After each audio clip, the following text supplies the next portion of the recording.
Salut à tous. C'est difficile, c'est très difficile. J'ai pas fait le débrief après cette nouvelle défaite à Reims hier soir. J'ai voulu attendre un peu, laisser passer la nuit, savoir si ce serait plus facile, si je serais plus inspiré pour faire ce débrief. Et le résultat, le constat, c'est que non. Non, c'est vraiment la gueule de bois ce matin. Après cette nouvelle défaite à Reims, je misais sur un rebond, sur un déclic, sur une révolte, notamment des cadres de la l'AS Saint-Etienne. Il n'y a rien eu de tout ça. Une nouvelle défaite qui nous envoie quasiment en Ligue 2. Là, vous voyez, je disais, on avait un pied en Ligue 2. Maintenant, on a un pied et demi. On est quasiment en Ligue 2. 12 points à la mi-saison. C'est un désastre, c'est un carnage. Je ne vois pas comment on va s'en sortir. Je vais en parler dans la troisième partie de cette vidéo. Je vous dirai ce qui pourrait nous sauver, mais honnêtement, c'est quasiment mission impossible aujourd'hui. Je parlerai dans la deuxième partie de la vidéo du niveau de cette équipe. Affligeant, mais c'est incroyable. C'est le vide sidéral, quoi. C'est zéro. Et puis on va démarrer tout de suite avec le débrief et le film de cette nouvelle défaite. Allez, on démarre tout de suite.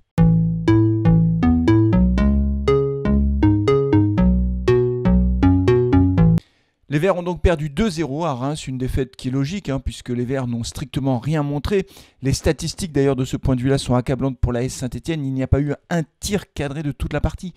Il y a eu un tir contré de Wabi Kazri en première mi-temps qui a été détourné en corner par Gravillon, mais il n'y a rien eu, rien du tout. C'est juste, c'est incroyable en fait. Il ne s'est rien passé du côté des Verts, impossible de marquer. Je me disais peut-être sur un coup de pied arrêté, peut-être une faute dans la surface qui ferait qu'on ait un penalty, mais on n'a rien eu de tout ça et on n'a pas eu de penalty. Et sur les corners, on n'a pas été dangereux. Ils ont été très mal tirés aussi par Kazri, même Boudbouz, il n'a pas très bien tiré.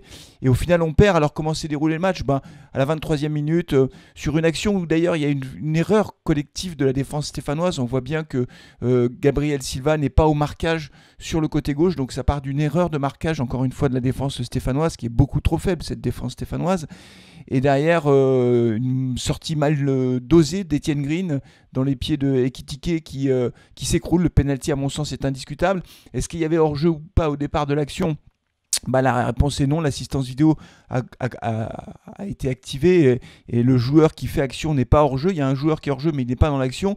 Donc le penalty est validé et Touré va prendre tout son temps et va tirer ce penalty très bien d'ailleurs, parce que Etienne Green était parti du bon côté, mais le penalty était très bien placé. Ça fait 1-0 pour Reims à la 23e minute de jeu. Et puis après, tout s'est compliqué avec une erreur de débutant de Denis Bouanga qui d'ailleurs, de façon un peu incompréhensible, il y a un joueur qui est au sol de Reims qui se relève. Ils ont visiblement une petite altercation, en tout cas ils échangent des mots, et Denis Bouanga fait un geste de mauvaise humeur. Il effleure le visage, vous voyez, il fait comme ça, hop, il effleure le visage de l'attaquant de Reims, enfin du joueur de Reims, qui s'écroule. Lui il fait comme ça, comme s'il avait pris un coup de poing, quoi. C'est de bonne guerre, il a raison de faire ça. Je déteste ça.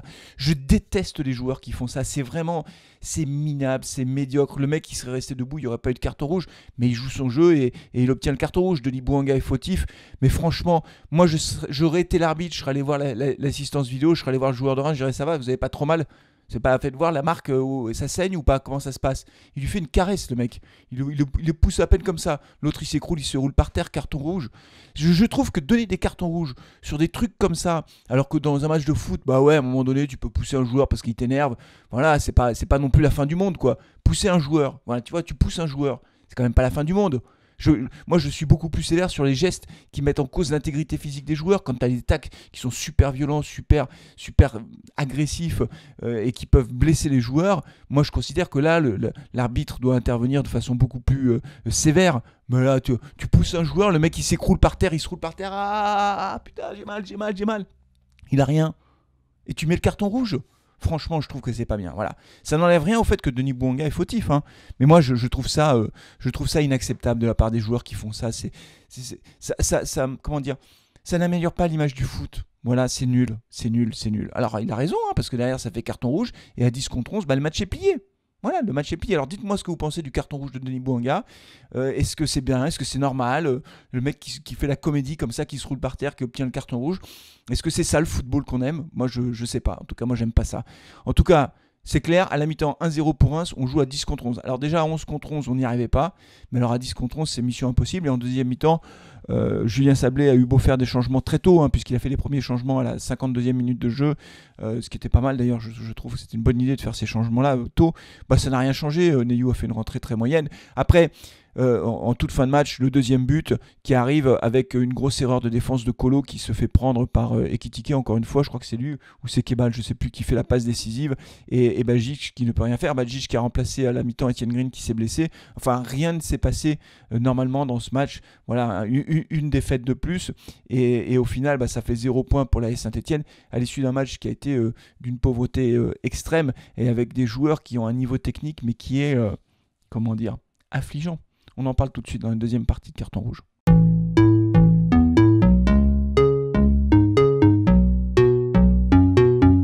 Alors quand on regarde le match, on savait que cette équipe n'était pas une grande équipe d'un point de vue technique. Hein. Le jeu produit par l'AS Saint-Etienne depuis 2 ans et demi est un jeu médiocre en fait. Quelquefois, il y a eu quelques séquences de jeu intéressantes, mais globalement c'est nul. Mais hier, le match d'hier illustre parfaitement le niveau de cette équipe. C'est le niveau d'une équipe de Ligue 2. Et encore d'ailleurs, Charles Haby qui a été prêté à Guingamp n'est même pas titulaire, il n'arrive pas à s'imposer en Ligue 2. Chez nous, il était quasiment titulaire à chaque match avec Claude Puel. Ça veut dire le niveau. Voilà. Et quand on regarde un peu ce qui se passe dans le jeu, mais c'est affligeant. C'est affligeant. Le nombre de contrôles ratés. Moi, si vous voulez, le football, c'est un sport qui, au fond, il y a des bases, vous voyez, il y a les basiques dans le football. Faire un bon contrôle fait partie du b.a.-ba du football. Mais les mecs, ils n'arrivent pas à contrôler le ballon, quoi. Combien de fois le ballon, il rebondit dessus, ils récupèrent le ballon, ils ratent leur contrôle, le ballon, il part à 2 mètres. Enfin, c'est quand même incroyable pour des joueurs professionnels qui font ça tous les jours. Enfin, je sais pas, moi. Des passes ratées. Le nombre de passes ratées. Alors, quand ils font une transversale... qu'est-ce qui a fait cette transversale ? Ah oui, c'est Neyou à un moment donné. Neyou, il fait une transversale, il change de côté, il va chercher Camara, il lui met le ballon 10 mètres derrière. Camara, il est obligé de courir vers son but pour récupérer le ballon tellement la passe est imprécise. Et ça, aux yeux du match d'hier, la passe de Neyou que j'évoque, c'est une passe réussie. Parce que sinon, c'est une passe en touche. Alors ça, on en a eu un paquet. Mais encore pire, une passe à l'adversaire.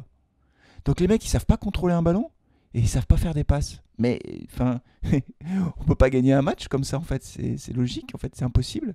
Le match qu'on a gagné face à Clermont-Ferrand, honnêtement, c'est un miracle. On marque sur coup de pied arrêté, de corner dans le temps additionnel. On gagne ce match, c'est un miracle. Le match qu'on gagne à 3 avec la frappe de Trauco, on n'a pas pris de but. C'est d'ailleurs le seul clean sheet de la saison. On ne prend pas de but. Il y a Trauco qui envoie un missile venu de nulle part. Ça fait 1-0 pour nous. Mais on ne peut pas gagner de match avec le niveau de cette équipe. Alors, on me dit, ah oui, mais t'as critiqué Puel. Le problème, c'était pas Puel. Mais si, c'était Puel aussi le problème. C'est lui qui a construit cette équipe. C'est lui qui ne voulait que des jeunes. Ils n'ont pas le niveau. La plupart d'entre eux n'ont pas le niveau, c'est tout. Je veux dire, quand on regarde les performances d'hier, Camara a été nullissime. Camara, je sais pas, nul, Camara, nul. Nadé, nul aussi. Franchement, Kolo, alors, sur le deuxième but, c'est lui qui est responsable. Même Trauco a été mauvais hier.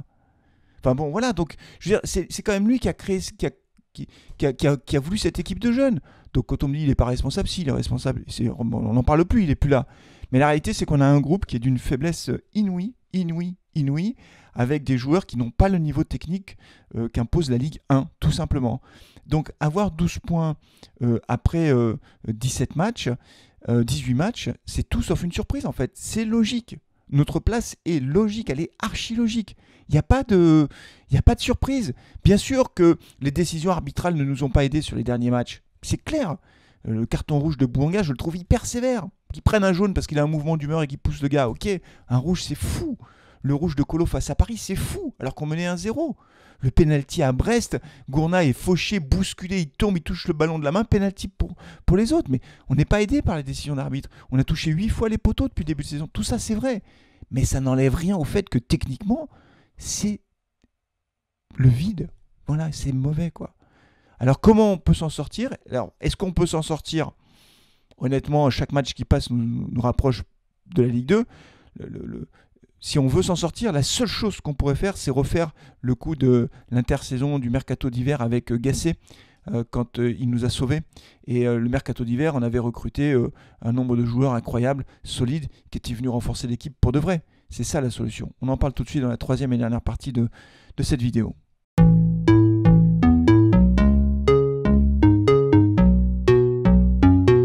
Alors comment on peut s'en sortir? Est-ce qu'on peut s'en sortir? Je vous le dis les amis, hein, la seule chose qui pourrait nous sauver dans la situation dans laquelle on est aujourd'hui, c'est un mercato d'hiver de folie. C'est ça. Parce que on a déjà dit qu'à la CAN, on allait avoir beaucoup de joueurs qui partent. Honnêtement, quand je vois le niveau de Bouanga en ce moment, il y a Kazri qui nous manquera, quoi. Mais les autres, Neyou, ça va pas. Moukoudi est blessé. En fait, on se dit que plus on avance, plus on s'approche de la CAN, moins ils vont nous manquer parce que c'est nul, quoi. Voilà, bon, bref. Mais la réalité, c'est que si on recrute pas des joueurs qui savent jouer au foot, on est foutu de chez foutu. Et c'est pas un joueur qu'il faut, hein. C'est pas un joker qui va nous sauver. Non. Même si tu recrutes un super joueur, ça va rien changer. Là, il faut recruter 4-5 joueurs. Là, il faut avoir 4 ou 5 mecs qui savent jouer au ballon. Des mecs costauds dans leur tête, qui vont sur le terrain remobiliser tout le monde. Mais c'est pas un ou deux joueurs moyens, libres, ou en fin de contrat, ou je sais pas quoi. Non. C'est un gros mercato. Et on ne se dirige pas vers un gros mercato. Visiblement, les dirigeants, alors, ils n'ont pas les moyens et ils n'ont pas envie de faire un gros mercato. On n'a pas les ronds. On devait avoir vendu le club. L'objectif qui avait été annoncé, en tout cas, ce qu'on pensait, c'est que le club serait vendu avant le mercato d'hiver pour permettre aux repreneurs de mettre de l'argent sur la table et de recruter beaucoup de joueurs et de sauver le club. Mais le club n'est pas vendu. Donc c'est toujours Cayazo, Romeillet qui ont les clés du camion. Alors aujourd'hui, d'un point de vue opérationnel, c'est Soukas, Perrin. Ok, très bien. Mais ceux qui ont monnaie, qui ont les clés du coffre, c'est Roland Romeillet et Bernard Cayazo. Et le coffre est vide aujourd'hui. Comment tu recrutes des gens avec un coffre vide, sachant que tu n'as pas vendu le club? C'est la catastrophe. Comme on l'a dit hier dans Carton Rouge le Mag, je ne sais plus, c'est Thomas, je crois, qui l'a dit. En fait, les mecs, ils ont pris le club Ligue 2, ils vont le rendre Ligue 2, quoi, en fait. Voilà, c'est ce qui va se passer. En fait, la boucle est bouclée. C'est ça qui est triste. Parce que voilà, la seule chose qui nous sauverait, alors dites-moi si vous êtes d'accord, c'est qu'on puisse recruter au mercato d'hiver 4 à 5 très très bons joueurs de Ligue 1, des mecs qui ont peut-être même une expérience internationale, qui viendraient renforcer l'effectif. Quand Jean-Louis Gasset fait son mercato, il fait venir Debuchy, il fait venir Mvila. Je ne sais plus aussi, il y avait un autre joueur qui était arrivé au mercato d'hiver. Enfin bref, des mecs qui étaient des anciens internationaux. Enfin tu vois, quand d'un seul coup, dans le vestiaire, t'as des anciens internationaux qui arrivent, c'est plus la même chose, quoi. D'un seul coup, t'as des joueurs qui savent jouer au ballon, qui ont la maîtrise et surtout qui ont l'expérience. C'est ça qu'il nous faut. Et on n'est pas parti pour. Parce que ces mecs-là, quand tu les recrutes, il faut du pognon, hein. Il faut même si tu payes pas cher leur transfert parce qu'ils ont 33 ans ou je sais pas quel âge, il faut payer leur salaire. Et c'est ça qu'on a reproché à Gasset. Sauf que Gasset, il nous a sauvés. Tout le monde critique Gasset en disant c'est scandaleux, incroyable, Gasset, il conduisait le club dans le mur. Non, Gasset, il a sauvé le club, c'est ça la réalité. Gasset, il a sauvé le club en 2018, et derrière, on finit la saison, on porte de la Coupe d'Europe, on gagnait tous nos matchs. C'est tout. À un moment donné, si tu veux, quand tu dis on veut plus de joueurs avec des gros salaires, mais mon vieux, mais alors du coup, t'as que des joueurs minables, enfin médiocres. Oui, c'est sûr. Le foot moderne aujourd'hui, c'est des gros salaires. Voilà, des gros salaires. Et la S Saint-Etienne, oui, on a dit on veut plus de gros salaires, on veut plus des joueurs qui ont de l'expérience, etc. On veut que des petits jeunes. On les a, les petits jeunes. Direction la Ligue 2, les petits jeunes. Voilà, donc je ne sais pas comment on va s'en sortir. Bon. Ce matin, vous l'avez compris, je suis un peu encore sous le coup, là, je suis un peu KO pour tout vous dire, parce que j'espérais vraiment qu'il y ait une espèce d'électrochoc lié au départ de Claude Puel, une espèce de baroud d'honneur, les joueurs qui jouent à 200%, qui se surpassent encore plus et qui font l'exploit. On n'a rien vu de tout ça, le club est en train de couler. Nous, on essaiera avec les copains de Carton Rouge d'être présents pour Nantes-Saint-Etienne. Je vous tiendrai au courant, hein. Je mettrai un message, on essaiera de faire l'avant-match, le débrief, etc. On a envie d'aller au stade, quoi. Voilà, on va au moins porter notre voix au public de Geoffroy Guichard pour essayer de soutenir l'équipe autant qu'on peut. Voilà, c'est comme ça qu'on voit les choses. Donc je vous tiendrai au courant de ce qu'on fera pour Saint-Etienne-Nantes. D'ici là, il y aura le match de la Coupe de France face à la Duchère. Voilà, je dis rien sur ce match, mais honnêtement... grosse inquiétude aussi. Et puis voilà, donc d'ici le prochain match, prenez soin de vous les amis. Prenez soin de vous, de vos proches. Bonne semaine malgré tout. Et puis je vous dis à très bientôt. Allez les Verts, ciao.